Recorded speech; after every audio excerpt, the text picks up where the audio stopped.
Hi, everybody. Welcome to Queers and Soaps. I'm Tommy, and today I'm joined by my lovely co-host Angel. Hello. We are back this week with Guiding Light, 1995. We watched episodes February 20th to February 28th in 1995. So I'll roll the credits and we'll get into it.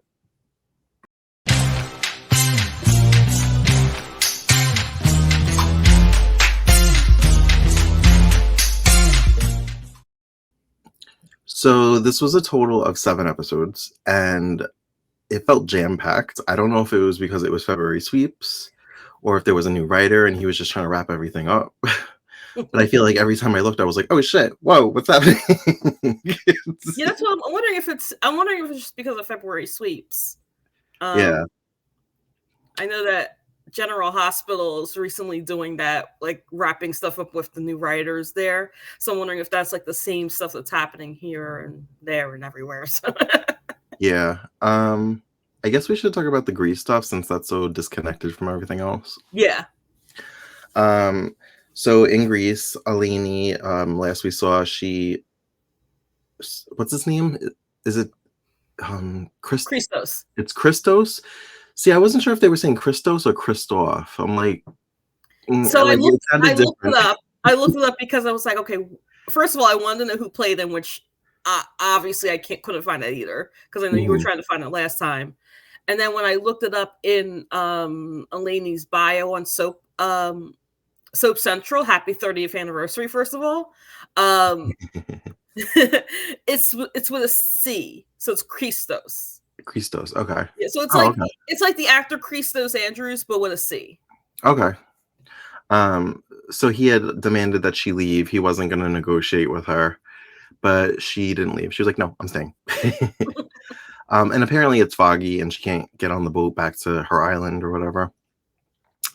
But it manages to clear, and the sister ends up going to the bar or the tavern that used to be Eleni's family's for drink. I laughed when she was like, "Oh, the price of ouzo's gone up," and I was like, "Girl," I was like, "You don't even know."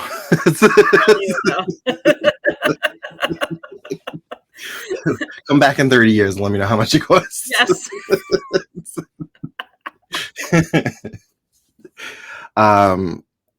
So I guess she gets a little drunk and she meets Frank, and I don't really get a good vibe from her. I feel like she's a troublemaker, or she doesn't like Eleni. Oh, I got that. Like she's like, oh, she's like, I can put a wedge between them. I'm gonna use her husband. But speaking of husbands, we find out that the secret that we heard about last week that she doesn't even know is that Eleni and him are married. How does she not know that they're married? How do they did their grandfathers marry them? Like, but like, why doesn't she know this? Did she think like they got divorced and the paperwork wasn't filed? When did they get married? Like Carter didn't file it. Married as kids? That's disgusting. Like, I don't understand why she doesn't know that they're married. Yeah, and then would that invalidate her not 2 other marriages? Well, her 2 marriages. Like, so remember, she's married to Frank, and then she was married to Alan Michael. So would that make both of those marriages invalid? I don't know, because like if you get married outside of the country, does that invalidate the marriage? Anybody who watches 90 Day Fiancé, please answer this question for us. I only know about it because of Big Ed, but. But anyway, so they're married. She didn't know about it. Frank somehow gets. Oh, the sister says that she'll bring Frank to his island to go find Christos and Eleni. He comes face to face with Christos. I don't remember what he said. Did he say that she left or she's sleeping? He gave some excuse why he couldn't see her. That she left? He said she left. Yeah, he said that she left on the boat. Okay. To basically shoo Frank away. Frank does not leave, though. He doesn't. So towards the end of these episodes, I got a little icky because it felt like a Sammy and EJ kind of situation. Yeah. I'll sleep with you if you give me what I want kind of situation. And I was like, the coercion of it all. Yeah. I just said that very weird. I can't say the word. You know what I mean? Yeah, the coercion. Yeah. Coercion. Yeah. Thank you. I guess it's a little different because she brought it up, but in a way, it's the same because she's like, "I'll give you what you want if you give me what I want." So it's icky. Very icky. And Frank's like hiding behind the door, listening to all this, and I'm like, "Please don't misunderstand this. Please know that she's only doing this." Yeah, because when he's they on first, the. I think he's on like the balcony. yeah, because when he first showed, like when we first saw him in the door frame, I was like, I should rewind a little bit. There was a struggle. She was gonna stab him. She got a knife. Go Elaney. And he somehow got the upper hand. I felt like it was a little contrived, but Mm-hmm. she should have just cut him. But anyway, he got the knife away from her, and that's when we see Frank. And I'm like, of course, he's only going to hear half the conversation. So I thought he was going to like misunderstand what was happening. Like he was going to think she was really into him. But yeah, so we saw Frank. I thought that's what was going to happen. She goes off to the balcony and she kind of sees Frank. Oh, because Christos walked away and she's like, "You need to get out of here before." He's like, I'm so close to him getting to agree to what I want. I'm like, I don't think you are though. Nah.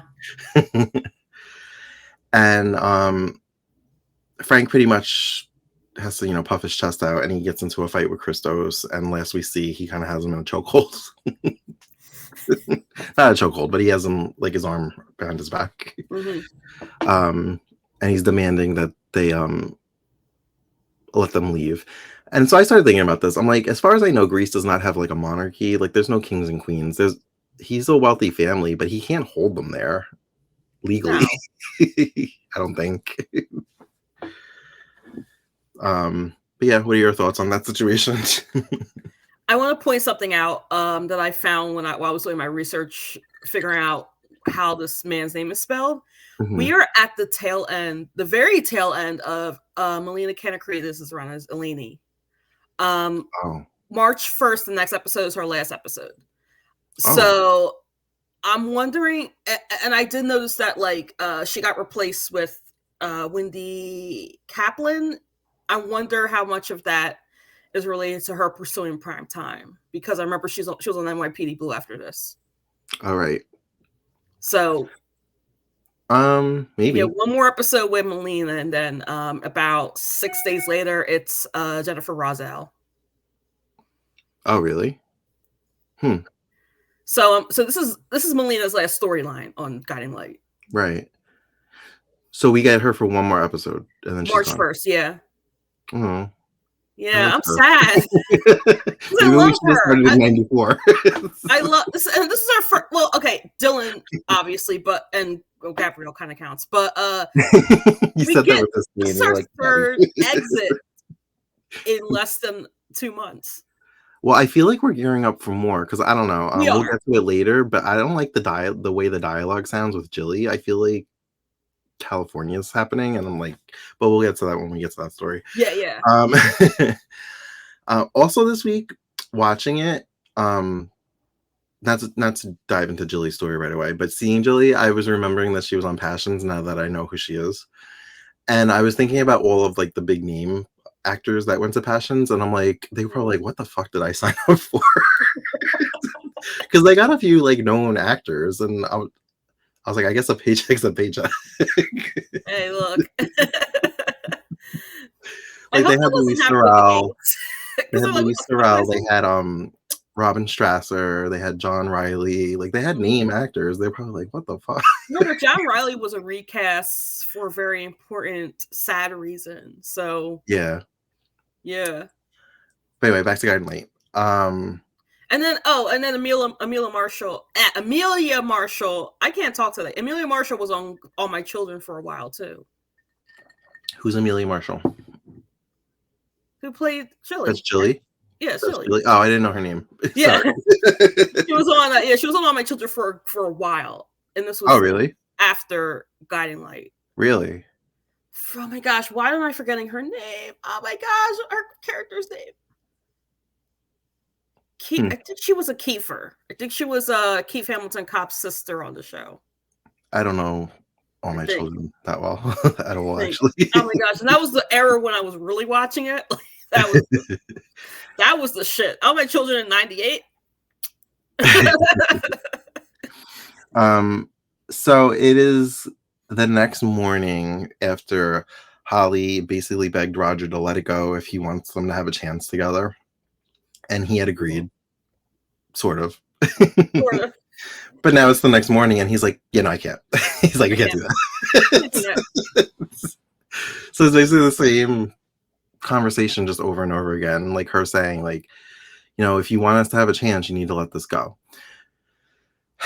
The dialogue, though, it's very like it's almost like she admitted there was somebody else because he knows to look Mhm. for somebody else. She said she was faithful. He said he was faithful, and she said so was I. Mm, you weren't, but you also were on a break, I guess, because you thought he slept with Alexandra. Alexandra. So And then you yeah, freaking, not that I like the character of Tangy. Don't get me wrong. I'm not feeling Tangy.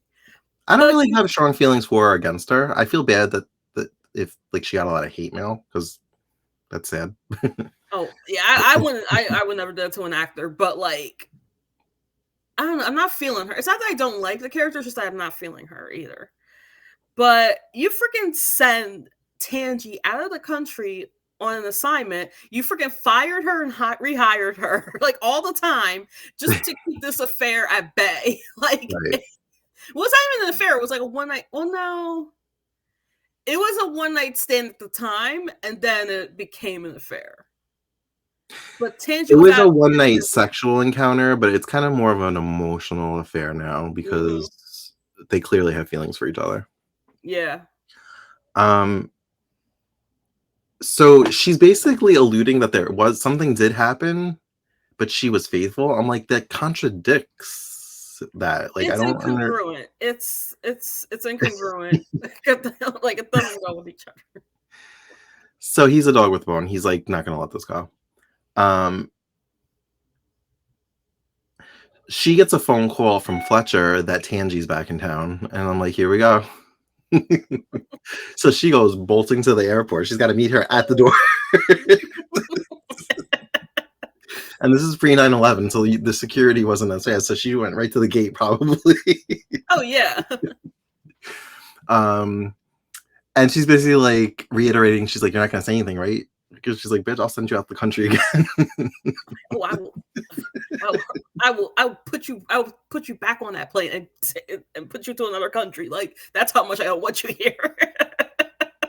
um, she kind of says Roger knows there was someone, but he doesn't know everything, and that they're back together to kind of, I guess, keep her at bay. Mhm. That they're working things out, which she seems happy about. I guess she just wants Roger to be happy. When you had texted me, can we watch the one more episode? As we were going further into the week, she even went to Tangi's like apartment and like had this conversation all over again. And Roger was like lurking outside, and I was like, oh my god, is this where he finds out? I was That's like, what I was wondering too. but Tangi went outside and saw him. Right? So the editing in some of these episodes was Yeah. weird. I kept thinking, like, did they like have a commercial? Like, did something get interrupted, or is this just how it was edited? Because she made eye contact with Roger, didn't say anything about Roger, and then next we see them, she's back inside talking to Holly, Hmm. and I'm like, I felt like I missed something. Heck, I thought he found out, but I think so. Full disclosure, as I was watching this, not that Guiding Light is boring, but I'm recovering from I'm between jobs. So so I was catching up on sleep and I woke up and it was like, oh my god, I skipped. So I had to rewind back. That happened to me once also. I fell asleep during the third or fourth episode and had to rewatch it. Again, not because it was boring, but I had a rough week. Like work was Yeah. really busy, so I'm tired. um, yeah, but it was almost like they were. It's almost like Tangi knew he left because they were actually openly talking about the affair. Mhm. And she didn't look like she was hesitant to say what it was. So I'm like, she must have shushed him away or something. I don't know. Or she saw Yeah. him leave. I don't know. That's why I feel like the editing was weird, or maybe there was like a news interruption. Who knows? It was OJ. Blame it on OJ. It was 95. It could have been. Oh, also the credits. We got the long credits back like sporadically. Like there was some Sporadically, yeah. sprinklings of the short, but then we saw the old, like the long ones. Yeah. So it's funny because like every time that the opening credits would be like, I would hear it in the music. You can hear it Hmm. in the music when it's the short version. And we're not talking 1997 short version. We're talking like the 1995 short version, which Hmm. is crap. Like just basically the bumper, and then like the mid program bumper. Which, if you Yeah, don't know what that means, it's like we and will then just continue the with light part two of going Guiding around. Light. Yeah. So I could hear. I was like, okay, are they go? Okay, as I was listening. I was like, okay, are they going to play the short version or the long version? I was like, oh, the long version. And then I noticed that I didn't notice this before. I always thought that opening started with Eleni, but it actually starts with Nadine. It goes by so quick that you have Hmm. to really look at it. But Nadine starts the opening out, and then it's Eleni. So I don't know if you could answer this because I don't know like actual names. But there's an actress that I see in the credits who looks like somebody from One Life to Live. I don't know the character's name. She had a British accent, and I believe she was Okay. with, is it Sam Rappaport? Who did DePaiva play? The guy DePaiva. Cassie Oh, DePaiva. Max. Max. Yeah. So it Max. was the early, Okay. she was on in the early 90s. She had a British accent, and I Yeah. think she was paired with Max. I She don't was like paired I with don't, Max in the 80s. This is Fiona Hutchinson. She played Jenna, just like her and Dylan, they're still in the opening despite them being long oh, so gone. it is her. So it is her. Yeah, she Okay, that played because Jenna. every time I see her, I'm like, that looks like the girl from, or the woman from One Life to Live, and I'm like, but I don't know She anything played about her. Jenna. She was last seen on a Christmas episode. Uh-huh. I might have mentioned this before. No, I mentioned this on Twitter because I actually posted like a because I watched the 1994 Christmas episode just for Hmm. context for the 1995 Christmas episode because I always watch that episode Uh-huh. during Christmas or the holidays if you want to be correct. So she leaves in 1994 pregnant with Buzz's child, who's Oh. Coop, Henry Cooper Bradshaw. Oh. During the Christmas episode in 1994, she calls Vanessa. Vanessa and her are they're besties. They're best friends. And she said, "I gave birth to Coop." And Okay. that's the last time we see her until I think late 1996, early 1997. Oh, so she comes back. So she does come back.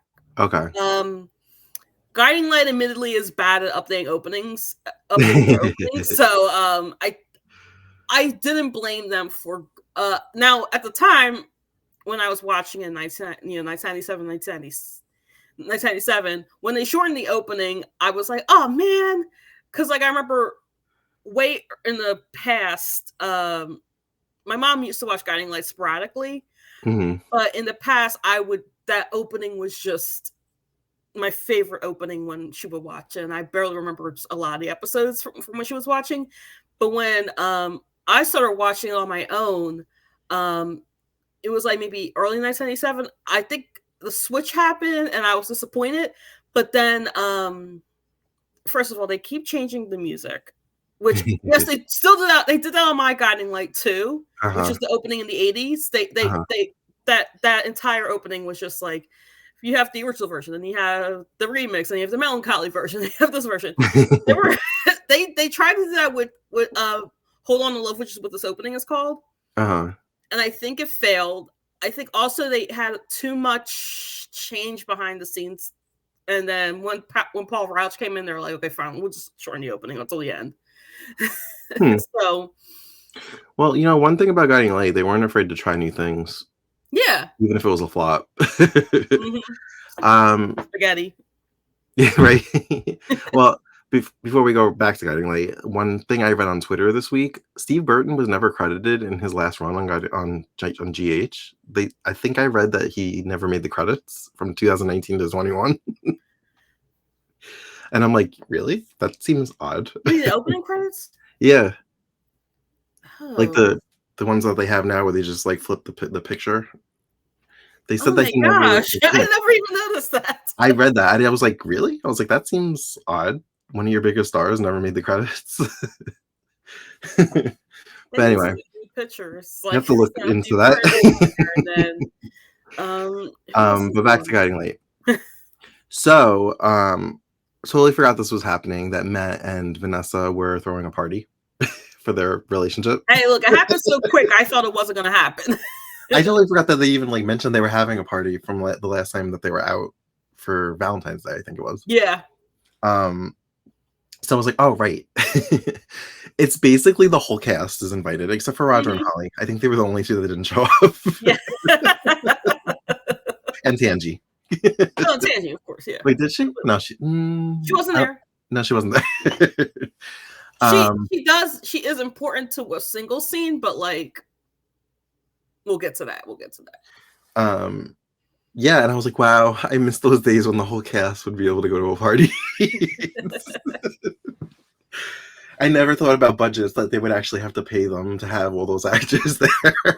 I thought it was just, oh, you're on the show, you get to be at the party. You get to be in the party. You get to be in the party. Skips over the person. You get to be in party. Oh, there was an important scene with Tangi at the airport Yeah, I didn't want to mention it, but like because that's what this I'm was alluding to. before the party. Yes, before it was before the party. Yep. There was a woman. Apparently, she just got back from France, and she said she lost her wallet somewhere. And Tangi gives her like $20, and she says it's for like a cab or something, but she ends up buying cigarettes with it. And she smokes under the no smoking sign. She smokes everywhere, and I was like, oh, we're still in that era where it was kind of okay to still smoke, even though everybody's kind of like. She ends up showing up at Vanessa's house. Whose house is Wait, this? wait, wait, wait. She was at the Fifth Street Diner first. Oh, right, because she met Matt. What do they call? Oh my gosh, what do they call that place? Was it Meals and Wheels? I think it's we'll just call it the Fifth Street Diner because I looked it up on Soap Central, and they call it the Meals and Wheels Diner, but I'm just gonna call it the Fifth Street Diner. Yeah, I like that name better. Fifth Street Diner. Yeah. Right, because she met Matt there, but again, she's smoking there, and everybody's like, "Oh, you can't smoke in here." And I'm like, "Oh," I'm like, "I remember diners used to have like smoking sections." Smoking, and I remember I went to IHOP. With the IHOP as a kid, and my grandmother would always pick the smoking section because Yeah, some restaurants would have like glass walls, others it would just be open, and it's like, it what's was the open. Yeah, it was open at IHOP. Oh my gosh, I remember IHOP. Like, like the IHOP I went to. I'm sure your co-host, who also lives in Pennsylvania, may notice. It was in Springfield, actually. A town called Springfield. Well, actually, close to Springfield, and it would look like a house, like a little. It would look like a house, and it was, and the building is now like a car dealership, and it still looks like the same house. Oh yeah, the IHOPs here look like that too. A lot Yeah. of them have closed, but like I'm like when they've become. Actually, we had a Pizza Hut Yes, that Pizza became Hut. something, and I'm like, it still looks like the frame of a Pizza Hut. It's just something it's painted differently. They destroy they like tore down the Pizza Hut that was across the street from the IHOP, and it's now a Wawa. So Ah. kind of sad. So yeah, she's smoking at the diner. She ends up falling asleep in the booth. Nadine doesn't like her. She's like, she can't wait to get her out of there. She meets Matt, and she mentions just being in town to basically milk some money out of her parents and then hit the road again, not knowing who Matt is. So at the party, everybody's there. Josh, he looks like he's healing. He's still a little limpy, Yeah, but Annie's there. Annie's there. Yes, Annie's really good with the kids. she is. I feel like so we're getting them in, like, small bursts, and every once in a while, we'll see their dates, but, like, we just get, like, these small scenes, and I almost feel like this is supposed to be their happy time, so when they're, like, a real couple, that's when the drama's gonna start. Oh, yeah, 100%, yes. Um, Probably in April. Um, what else happened at this party before the reveal happened? I guess nothing. Not much, no. So this woman ends up going to Vanessa's house. Oh, that's what I was saying. Whose house is this? Is it? Am I right in saying Vanessa's? Does she own it? Let's just say it's the Lewis Chamberlain house. Lewis Chamber. Okay. Yeah, let's just say that. You can say it's Vanessa's house, you can say it's Josh's house, you can say it's Mindy's house, you can say it's Henry's house. It's the Lewis Chamberlain house. Because I was watching the clone storyline, and I remember it was like it looked like Josh lived there, Yeah, and Josh and Reva Cassie live. maybe. Yeah, so from what I understand, I think at some point I'm not going to spoil too much, but for whatever reason, and I know the reason, but I'm not going to say it. For whatever reason, the house is given to Josh and Reva. Oh, okay. Oh, rewinding a little bit, you telling me that Buzz had another kid? He has a lot of kids. Yeah, so Buzz does have another kid. Yep. He actually had, so in total, just to kind of fast forward in the timeline, he has Rocky. I'm gonna go backwards. He has Rocky, Henry, Lucy, Harley, and Frank. So he has 5 kids. And Coop. Oh, Henry. Oh my gosh, Coop. Yeah, Henry. I called Henry Coop. I have Coop Oh, is that's the same person? same person. Yeah, Henry Oh, Cooper okay. Bradshaw. So So 5. Jenna and Vanessa are friends. Like I said, she named Coop after after Buzz, and then after Vanessa's dad Henry. Okay. Wow. 5 kids. That's a lot. It's almost like Marlena. Marlena has And then Sammy, and Rocky is, Eric, Belle. I guess you can count DJ. yeah, DJ. Um, Poor DJ.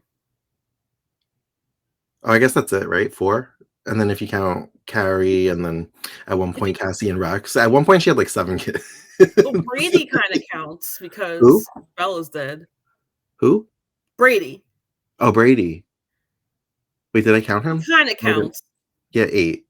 Wow. Marlena almost had 8 kids at once, and then they rewrote Cassie and Rex. And But then Rocky is actually Jenna's husband's child, but like Coop, not Coop, Buzz claims him. So because like the did because Buzz Jenna actually ever never raise comes any of these back. kids from like birth, or did they all come in like mid, like around teens? Somebody can help me out with this, but let's focus on Lucy for a little bit. Yeah. Lucy, so from what I read, and somebody can, like I said, somebody can help me out with this too. Um, Buzz went off to Vietnam.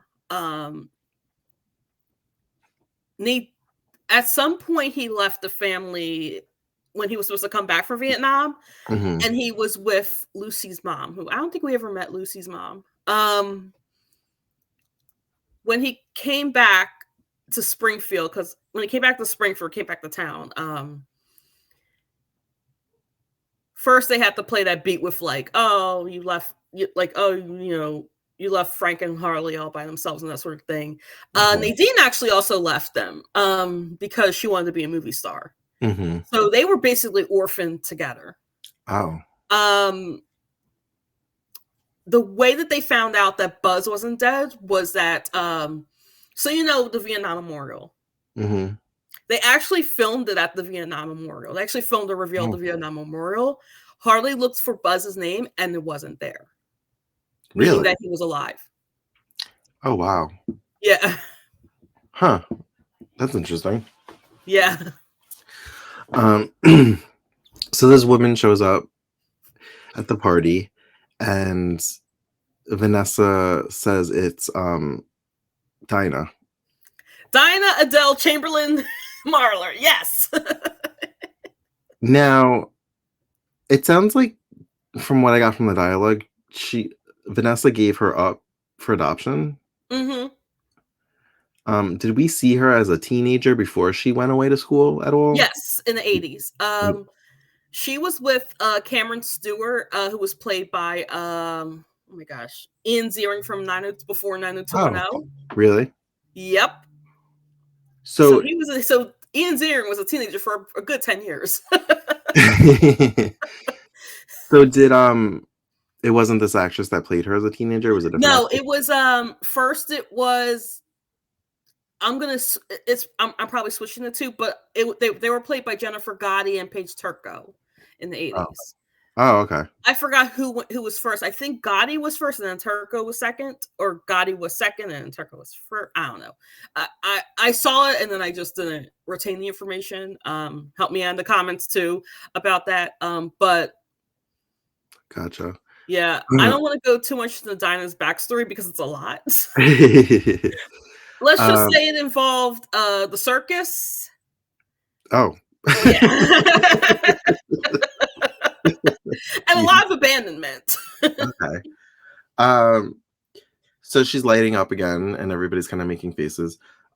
She has the cab still running, waiting for her for this Hmm. whole party.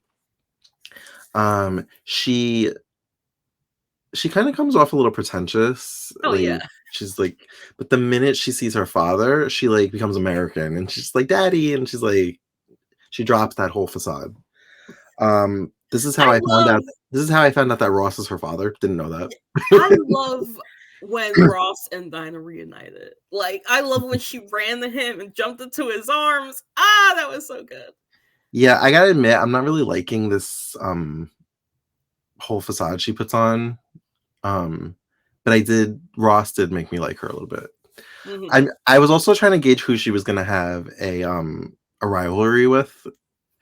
I was just like, "Hmm." I was like, I could see it happening with Blake, Yeah, it's gonna happen the with Blake. affections of her father. I think it's gonna happen with Blake. And then I'm like, "Who's gonna be her roman" and then I'm like, "Ooh," I was like, she is young, but she's an adult. I was like, "Maybe she's gonna try to have an affair with Matt." I was, trying to, see who she could be paired with.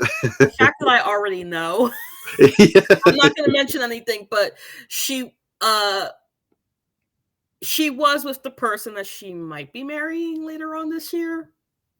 I'm not Oh. gonna mention who it is. She has already shared scenes with her future husband, so Oh, I'm not even gonna try to guess, I'm just gonna yeah. go for it. Because around the time when I first watched it, like when my mom was watching it, Dinah was already married.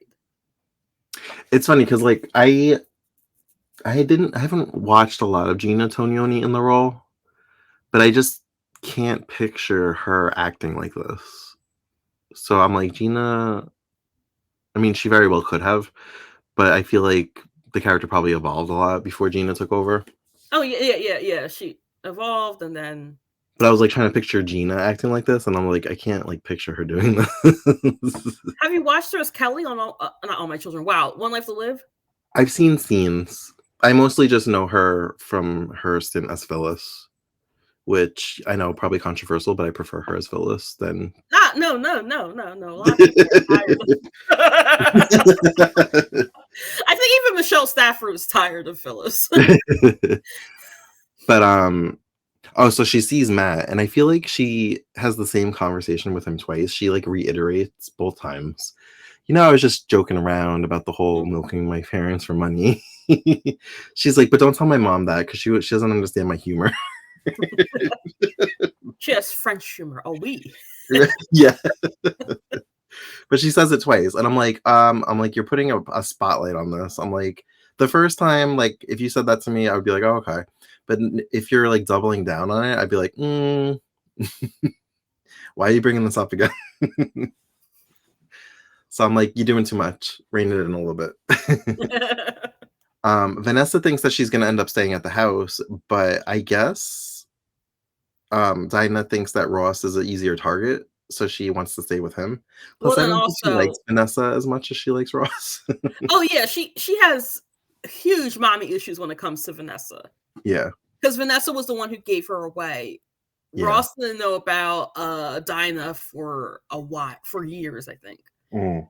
And this was preluding to the 80s. This is the 80s Dinah. So Gotcha. She always had issues with Vanessa. Uh, she warmed up to Ross more because it wasn't Ross's fault that she was given away. Yeah. It was Vanessa's fault. I hate to say that, but yeah. When they get back to Ross's house, apparently the cab costs $180 plus tip. Wow, what a time to be alive. Right. I feel like that would be a lot more. I mean, Right. like when it rained and you look at Lyft or Uber, the prices skyrocket. So I know. And apparently she packed everything, which makes me think she has no intent of going back to France, but who knows? nope, she has no intent to go back to France. Also, she made like a mysterious phone call Mm-hmm. to somebody, I think, in France. Jean-Luc, It's I always a think. Jean-Luc. Wasn't that Oh, Jean-Luc it's a Jean-Luc. Passions? Yes, Medieval Jean-Luc Passion. I'm gonna shoot you, Sheridan.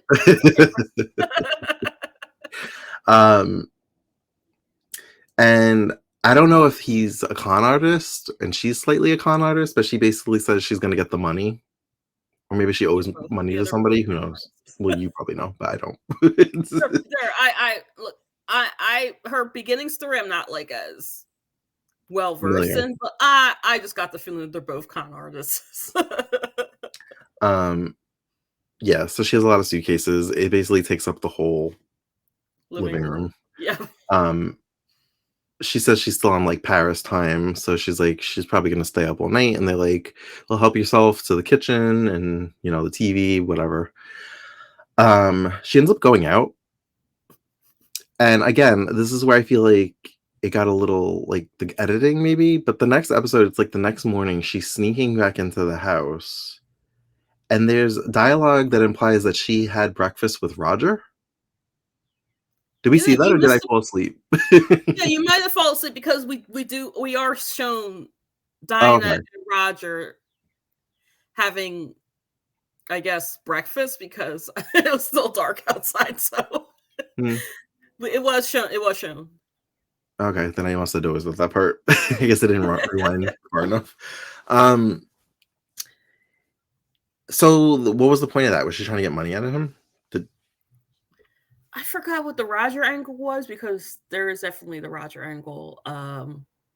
That he was upset that like Holly could have that Holly was having an affair. he Um, talk to her about that? yeah, but they don't know each other.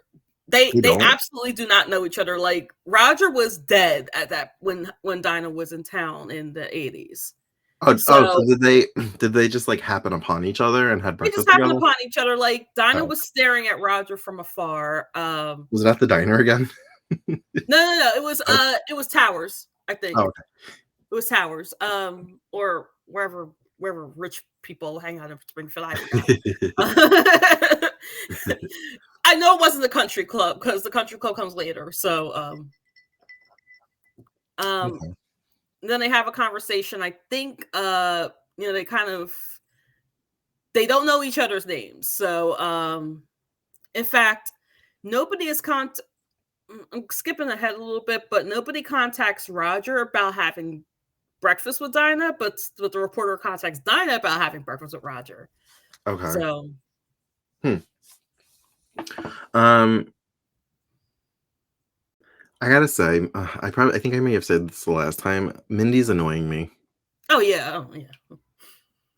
Um, I like Nick a lot, and I don't know if that's just because I like Vincent Irizarry. But I feel bad for him, and I'm just like, oh, just leave her alone. Like, just find somebody else. She's super obsessed with them getting this child and not working on her marriage at all. Like, she's hyper focused on getting this child. And I get it because it's something that she's always wanted. But Nick is like clocking this, and he actually at the party tells her, "Don't say anything because you don't want to jinx it. Like we don't officially have the baby yet," and she can't help herself. I think he hears her talking to Josh about it. Yeah.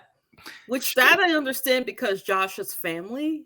yeah, But then if she was talking to somebody else like who's not family in this town that she's not related, maybe Matt. If she was talking to like Matt about it, like everybody's then related. I would get it. um, yeah. And he later like mentions it, and she's like, she just brushes off. She's like, I just can't help myself. I'm so excited. Um, I think he even overheard her saying something along the lines of like, she can't like even think about her marriage right now. She has to worry about this baby, and that kind of makes Nick's antennas go up. Uh-huh. Um, so apparently he contacted the agency and withdrew the paperwork for this This to was happen. after, so I remember this because this was after he and Mindy were in bed, Hmm. and they have a conversation about like, "Oh, well, do you want this marriage to work?" Something along those lines, and she was basically like implying no. When she and he was even saying that like he called not no, sorry, he didn't call her. They called Nick saying that It was that approved. they weren't having, no, it was denied. Oh, it was denied. It was denied. And Mindy got Okay. really upset, and then that's when Nick called the agency as saying we're withdrawing it. And wait a Wow. minute, Okay, wait a minute. I was at the bus stop coming from a doctor's appointment, and the way my mouth dropped, I was like, wait a minute. So that got me a little invested in the storyline. Like that got me invested in the storyline. I'm like, okay, when is she gonna find out that he basically double crossed her? Right. Like he pulled a David Hayward move. He did and he didn't, like, because Yeah, you're I'm still right. on his side because I don't know. Yeah, I was like, wait a minute. Because I was like, when first of all, in my mind, I was like, well, when did they call? We would have seen if they called. Right, And then when he basically was like, okay, well, Mindy doesn't want me. Let me just withdraw the application. right. Um, and this was all after she, like, bought a bunch of clothes for the baby and was, like, showing Yeah. them off, yeah. Yeah, so that was pretty much it for that story. And then they had a moment where they were like, I don't know where the hell this, they were in front of like a brownstone. Mhm. And they were basically like solidifying the fact that their relationship was not going to work anymore. So, I and they think saw like a child, and a mom and a dad, um, a child like basically taking their first steps and walking towards like their father, which I yeah. thought that was a little sweet. And then they basically were just like, okay, this is not going to work. And they left each I other. think she might be leaving the show soon. Oh yeah, I think they both are. No, I think I read he stays on till 96, Oh right, yeah, you're right, you're right. but I think she's leaving soon. Yeah, Or I I think read she leaves in 95, I don't know when in 95. yeah, I think this would be the hold on. Because it's Krista, I think Kimberly. There was another one between Kimberly and Barbara. So she would have been the fourth Mindy. Oh, wow. So they like because there was one oh my gosh, Anne Hamilton, I think her name was. There was a Mindy in between I think her name was Kimberly, the one who was Mindy when Roger had an affair Oh, with Mindy. And okay. then Alexandra was played by Beverly McKenzie at the time. Mhm. And that was yes. Um, so I guess they were living at the Lewis house because that's where they showed the bed, but then now Nick's back with Fletcher because he was getting ready for this news. No, they were living in the Spalding. Oh, they were saying, oh, at the They were Spalding? staying at Spalding because remember Oh, okay, that makes more the sense. Yeah. yeah. So I'm guessing that Mindy's back with Josh, Vanessa, the Full House with Right. with Mara, Which Shane, is which is Rivas the reason Ghost. why Dinah says she can't stay there because it's a full house. So she's like, "I'll just That yeah, and then also Matt. And remember, Matt is under the same Matt. Matt doesn't live there, but Matt does visit a lot, and you know that Matt is going to expose Dinah at some point. So Dinah was like, "Okay, let me just go over to Ross's house." We briefly saw Bridget because she met her at the party, and then Bridget almost was like, "What the hell's that?" And It then was funny. I'm starting to come around to Bridget. Remember, I was like, I don't like this like mhm, angry Bridget. I like this Bridget. I feel like she's like coming out of her depression or her yeah, anger. Um, what's next? Oh, so the end of the ends of these episodes, not the week, was this media award show that apparently Jilly's up for an award, and apparently there was some offer, or there might be some offer for her to possibly move to California and work Mhm. there that she hasn't told Sid yet. Mm. Um, I laughed. We saw what's her name? The mom, Vivian. Vivian. We saw Vivian. And I laughed when she got excited when she saw David and he just walked right by her because I forgot that he like disowned her. And I was just like, oh, right. I was like, stay petty. I like this. And the dad tries to like have a conversation with him about it. And he's like, that's just your mom. You know, she only does things because she cares. And he's just like, nope. Nah. Nope, not. I like Sid's conversation with David. Like, I don't know. I think because I'm African American and I don't see a lot of African Americans talking to each other on soaps, I just Mhm. loved it so much. Like, it was just like a scene with just Sid and David, and Yeah. basically saying like, "Oh, I didn't used to didn't like you, but now I like you," and and Sid was like, "Wait, I love this part." Sid was like, "Oh, well, tickets have been out for like weeks," and then he's like, "Oh, I just walked in like I own the place." Oh my gosh, like, because let's be real, Remember when if I thought David and Dylan were boyfriends? Because they hugged goodbye. let's just be real, if anybody my skin tone darker or even a little lighter walked into a country club like they owned the place, cops would be called. Like, Mhm. come on. Like, I love David. Like, this is just everything to me. He's probably well known. Their family frequents Yeah. there, so they probably recognize him. He was, yeah, because like there I think if I remember correctly, from like seeing clips and just like reading the history of David, um, I think Jilly was accused of killing somebody, and then David was accused of killing somebody. Um, Oh, they both had a trial, and they were both like, they both were, they acquitted. both got off. Yeah. Yeah. Okay. That's funny that Vivian is so stuck on appearances, considering they have like a murky past. um, And yeah, I we really enjoy didn't even seeing get their into scenes, cats. So. and I guess David's the one that kind of makes it aware that there is a possible opportunity in California. Mhm. So he's kind of side eyeing the boss that's there, and any Mhm. mention of California. Jilly ends up winning the first award, and I'm like, oh, I'm like, this is one of those scenarios where everybody in the cast wins the awards. Kind of like the popular kids on a teen drama. They all are prom king and queen, and they win everything. Yes.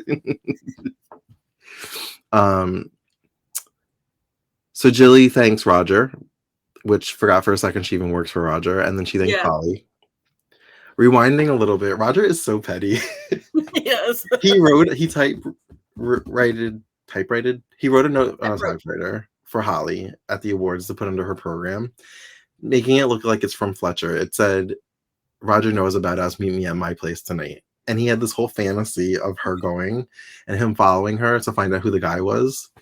We only saw the back of the guy's head, so this is who Roger's imagining this guy Yeah, is. it wasn't And I was like, Fletcher. kind of looks like Jack Abbott. Like the With little, Jack Abbott. and she's like making out with him in this fantasy that he's having, and he pulls a gun, and I'm like, is he really gonna shoot the guy? I'm Well, like, remember, he was at a firing range, which is the second instance of like Roger going someplace to let off some steam. and then we The did first have thing that was that whole like weird. meditation thing where he was imagining Yes. a knife. He's a Second one violent was person. in a firing range. What's next? Axe throwing.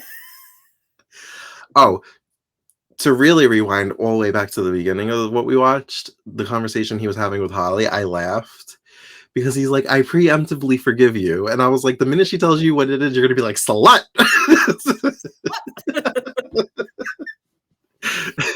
Oh my my gosh, that reminds me of so this actually was a scene that got Michael Zaslow his Emmy, written by Patrick Mulcahy too. Where they were at the country club after this was shortly after Maureen died. Okay. And Roger was just acting a fool like he always does. You know, if a day ending in Y, Roger acts a fool. So he confronts Holly like outside of like on the balcony of the country club, and he was like, he said, I went to the paper, you weren't there. I went somewhere, you weren't there. I went to the paper where they basically treated me like primordial ooze. And then he said, you can make love to me, but the idea of returning a phone call is beyond you. Oh God, I watched it. That's another episode I just watch over and over again because it. So if you're not aware, I'm sure everybody is aware, but Michael Zaslow had ALS, and he passed away. Oh, he wasn't aware of that. I didn't know. He had ALS.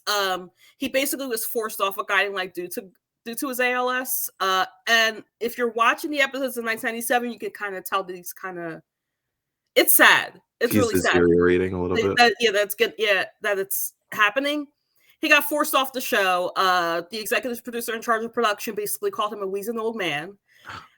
Yep, it's out there. Wow.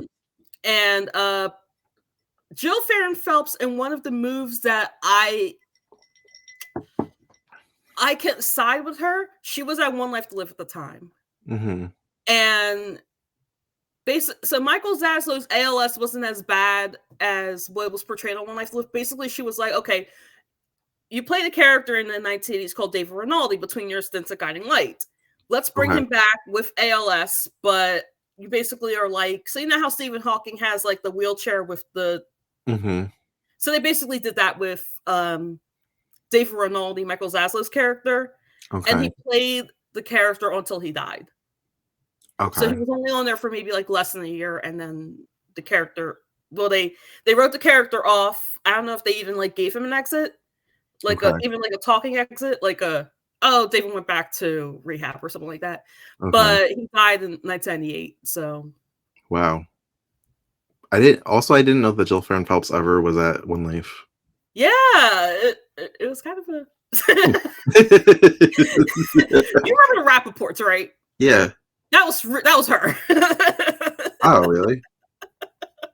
Okay. And then so that goes to say that in early 1998, a little after Michael Zaslow passed, they basically they didn't have a new episode. They reran an episode. The episode I mentioned where he says you can make love to me, but the idea of returning a phone call is beyond you. They re-aired that episode and it introduced Maureen Garrett, basically saying like, this isn't that like Michael Zaslow passed away. This is an episode that won him an Emmy in 1993, and we're just going to replay it.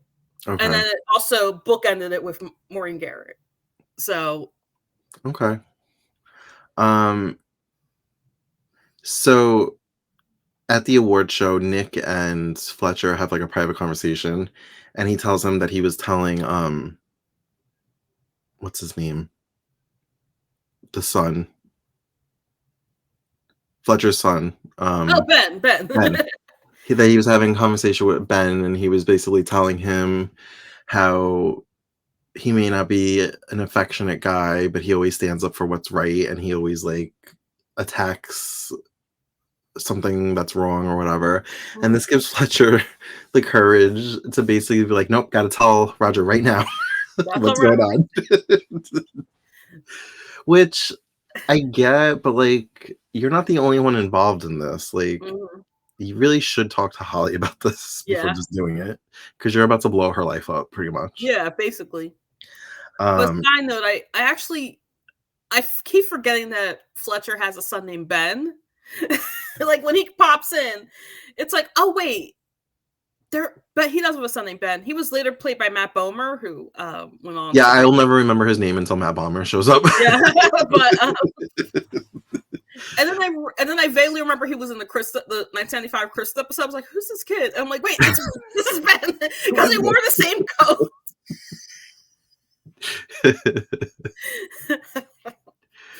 Oh, speaking of kids, we saw Bill, Bill, yeah. and Vanessa was like, "Oh, your sister Dinah's back," and he seemed excited about that. So, um, if she was a teenager in the 80s, she doesn't look like she could be older than 25 now. He probably doesn't really have a relationship with her because I'm he's like trying to remember 13. I'm trying to remember when Bill was born. I don't remember. Not that that really makes a Not that that difference because matters, but ages in soap operas is always mixed up. yeah, 'cause I mean, They'll Guiding Light got create a like a little fake backstory that they used to do something together that he remembers to bond over. Guiding Light got a little weird with like, and I understand the reason why it got weird with like ages and stuff like that towards the end.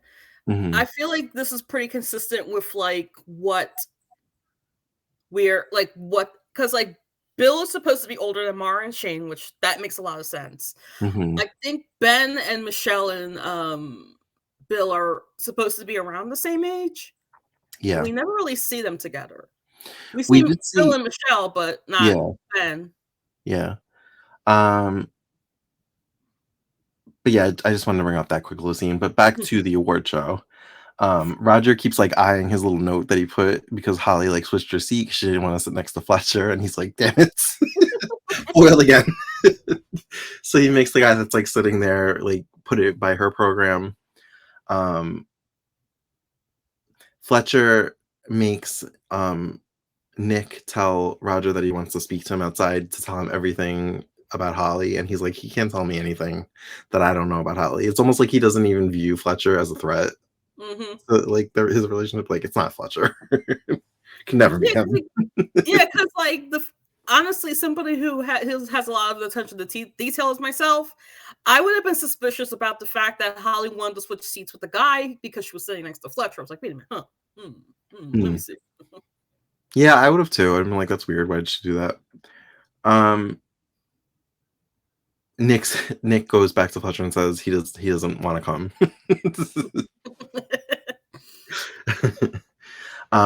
So he kinda, like he walks off and then, Jilly and Sid come outside, and he brings up the whole California thing, and this is where I kinda got the vibe. I was like, "This feels like an exit story for Jilly," and I was like, "I don't wanna lose her.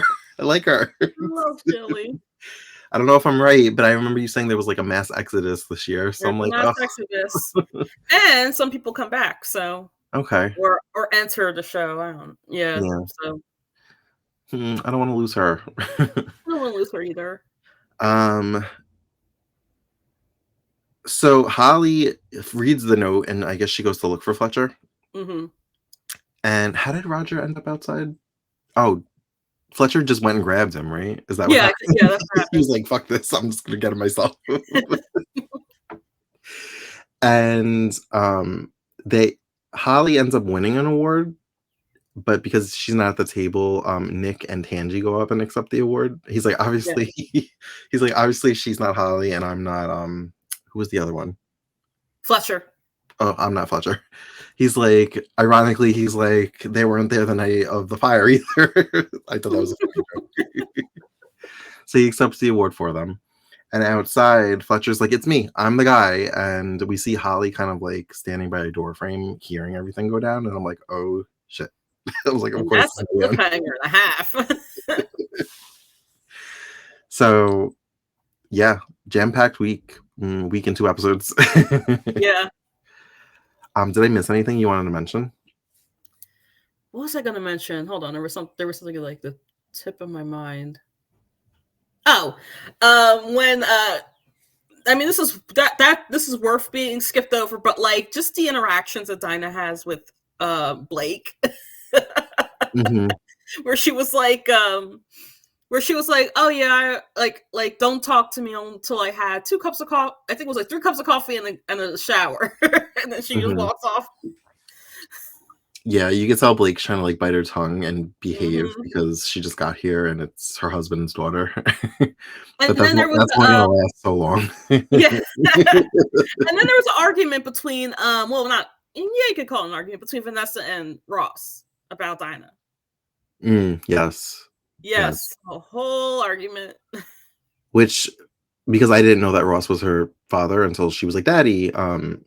Seeing that, I was like, "Ooh," I was like, "There seems to be a lot of, like, resentment there." Mhm. Whole history I didn't know about. Yep. Um, which I could see because she hid the fact that he had a daughter, right? Mhm. So, I could see a lot of resentment there. Oh, So not related to this week at all, but I've been meaning to ask you this, and I keep forgetting every time we do Guiding Light. So I remember there being things on Wednesdays towards like 2007-ish called Inside the Light. Inside the Light. What was that? It started out as a character study of each character. So one character, and it started with Harley, of course, because by that point people were calling the show Harley Light. Um, um, like a day in the life of a character. It devolved into and those I say devolve into evolve instead of evolve into let's wrap up an important plot hole of a story that would take a week in one episode. So it So basically was like an episode focused on one character. uh, Did it relate to their current story that was going on yes, outside of that? Okay. yes. I forgot the Harley, and because I remember seeing the Harley episode, but I forgot what it was around. They did have an episode about Reva's breast cancer at the time. If Okay. you know, I don't know if you saw my Twitter. I posted a scene where Kimberly J. Brown returned, who is currently Mara in our episodes, returned in 2006 Thanksgiving ish, where she basically cussed everybody out about the current state of the family. And so around that time, Reva was diagnosed with breast cancer. Mhm. And that around that time, there was an episode focused on Reva getting a mammogram and finding out that she was diagnosed with breast cancer and that sort of thing. Okay. Um, I then remember that because I remembered hearing about that, like, Inside the Light, and I remember them saying it was Wednesdays, it but I was didn't know what Wednesday, it was. I was like, was it like a behind the scenes thing? Like, I didn't know exactly, yeah, like, was it or it was separate? Tuesdays. No, sorry, or it was Thursdays if you were if you're a day behind. Oh. But Okay. I think they fixed it at that point. They were like, okay, we're not going to do a day behind anymore. We're gonna everybody gets the same feed. Right. But oh two important episodes that I loved and I also hated, and one that I really hate. So let's start with the one that I loved and hated. Guiding Light did a I'll call it a crossover with Marvel Comics. Oh, And I've Harley, seen this where yeah, Harley was like a Harley, superhero. yeah, where she was a superhero called the Guiding Light, I think, or I forgot what it was called. But and the, I like and hate the episode. I have a love hate relationship with that episode. I'm not a huge like comic book person, but I kind of like the episode because I like how they did the art and everything like that. And I also am just like, what is this? I And saw then some soap opera special that talked about that, and I was like, "I'll be skipping that when if I ever get to that part." Because One Tree Hill did an episode where all the girls became superheroes, and it's my least. I hate it so much because it's not anything. It's not the show. It just isn't, and I don't like that when things change what the show is. Like, you tell me what you are, and I'll watch it. If I want to see something about superheroes, I'll watch something about superheroes. You can't just put mhm. one random episode in season 8 and make it like that. Like, no, stop. Yeah, because it wasn't even like a dream or anything like that. It was just, oh hey, Harley's a superhero now, and Yeah, I don't like that. yeah.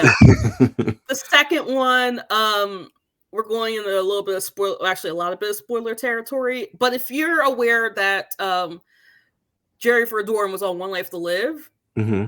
the reason why was because they were reduced around that time. They were, and it's budgetary reasons. They Hmm. reduced a lot of the longtime characters to Hmm. recurring status. When you reduce when you reduce an actor to recurring status, what does that do? It Freeze leaves them them up, open. Yeah, leaves them open. yeah. So I think Frank Valentini was the EP at the time at One Life to Live. I'm forgetting the timeline, and he was like, "Hey, you want to play? You want to play Clint?" And then he leaves the show, and they kill Ross off in one episode, and have his funeral in the Oh same my god. episode, Oh my god. and they blame it on Rick. Really? Yep. I hated this episode. I don't like that. I don't like when a show, a soap opera specifically, kills off a long-running character and then Yeah, they just, like, sweep it under the rug. Like, I was watching The Virus Story from GH from 2006, and I just felt like Tony was dead in 2 episodes, and then yeah, they yeah, fixed yeah. it, and I was Okay, just like, that one. Yep. "What?" I was like, "He's been on since the I blame '80s. How do you. you just do a character like that?" Yeah, Like, Ross has been on since the 70s, 1979, 8 or 9, I want to say. I just feel like it's very disrespectful and It was. It was very disrespectful. ugh. Well, thank you Very. for, explaining what Inside the Light was, because it's Yeah, been and then they bugging me, stopped it. and every time we, like, wrap it up, I'm like, "Damn it, I forgot to ask her again." I believe they stopped it once, a little before they changed production models. Because of course It sounded from what I've ever heard about it that it wasn't a fan favorite. no, it they could have done so much with it. Like they could have just made it like they could have just kept it as a character study and we wouldn't have cared. Mhm. But it just evolved into like or devolved into like let's wrap things up in one episode. And Oh, then no, I didn't like that at all. alright. Well, do you have anything else to add on these episodes? These episodes, nope. Nope. I can't wait to see more of Dinah. Honestly, me too. Even though I don't like this whole, like, pretentious side of her, I'm interested to see what she does because she seems like she's gonna stir some things up. Oh yes. Um I love Wendy Monez. Oh, And and I guess you tweeted about it, but I haven't really officially said anything. So for the month of April, we are gonna be specifically, focused on Guiding Light. We're taking a break from Port Charles. So, we're gonna pick up with Port Charles Tempted in the beginning of May. So it's gonna be for about, maybe 5 weeks, Guiding Light specific on Sundays. right Um, away April. yeah. Because So it's we'll get her a little birthday. deeper into the year. Mhm. Um, where was I going with this? Lost my train of thought. I guess that was just the announcement that we're gonna be doing Guiding Light every weekend. Yeah, so we've been doing Guiding Light April. We can advertise that as such. All right. Well, thank you for joining us for another week and a half worth of Guiding Light, 1995. As always, you can find us on all the socials at Queers and Soaps. And until next week, have a great week. Bye. Bye.